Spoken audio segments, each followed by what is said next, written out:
Labana. Are you ready? Kicau, kicau, kicau mania. Kicau, kicau.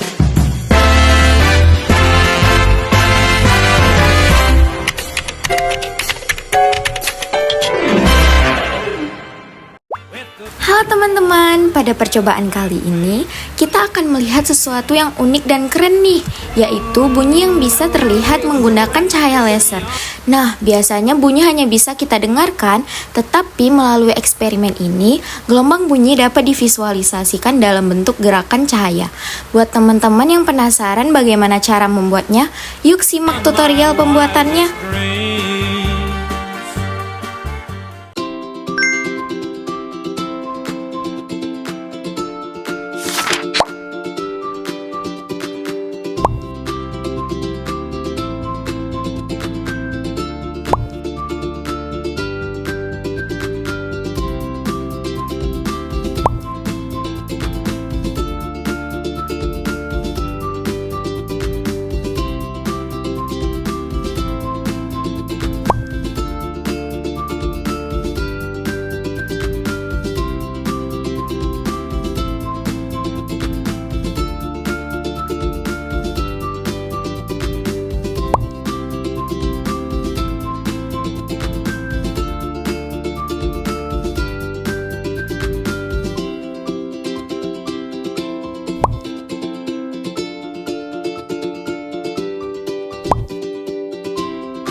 Waalaikumsalam warahmatullahi wabarakatuh.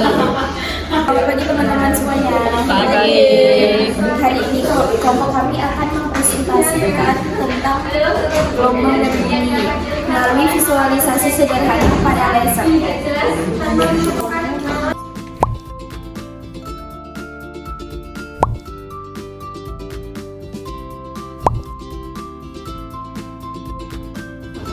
Bunyi akan memantul jika mengenai permukaan yang keras. Nah, pantulan itu ada dua, ada gema sama gaung. Gema itu bunyi pantul yang terdengar setelah bunyi asli, biasanya terjadi di ruang yang luas atau terbuka, kayak misalnya gua.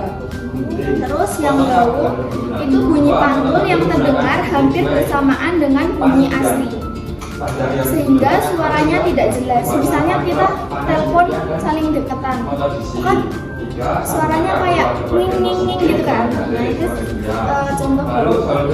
Terus sifat yang kedua dapat dibiaskan. Bunyi akan berbelok jika melewati dua medium yang kerapatannya berbeda. Contohnya suara petir. Dua sumber bunyi yang berbeda dapat saling menguatkan atau saling melemahkan. Yang terakhir, bunyi dapat diserap. Bunyi. Terus yang kedua ada faktor yang mempengaruhi cepat rambatnya bunyi. Yang pertama ada kerapatan medium.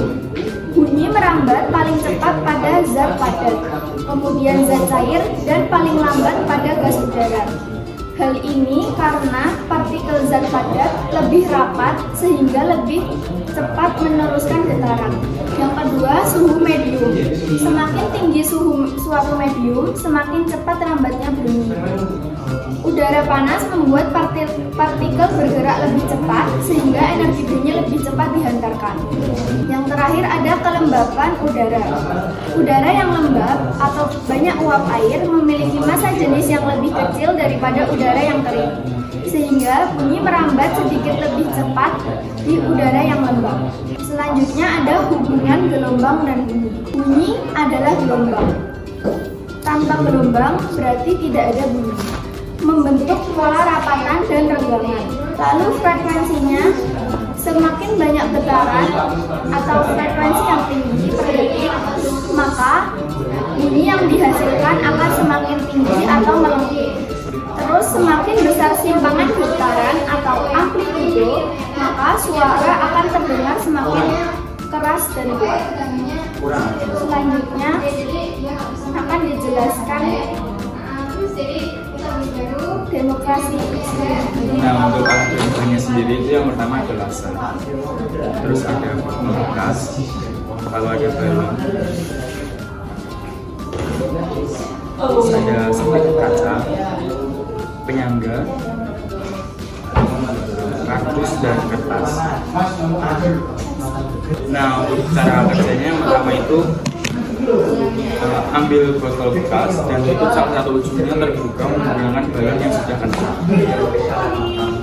Lalu pasang serpihan kaca di tengah balon tersebut dengan begitu. Dipanggulkan ke dinding. Jadi nanti pas dia dari sini akan dipanggulkan. Yang keempat bersuara dari mulut botol yang terbuka satu lagi. Yang kelima mati bola yang tertutup dinding saat ini. Yang keenam gelombang suara akan menggetarkan udara.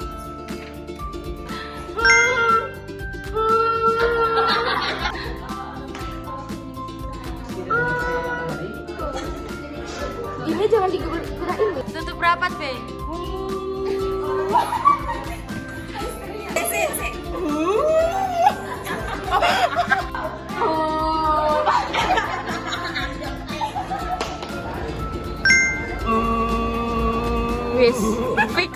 Pada percobaan ini, kami memvisualisasikan gelombang bunyi menggunakan sinar laser. Ketika bunyi dihasilkan oleh suara seseorang, permukaan balon bergetar dan menyebabkan pantulan laser bergerak.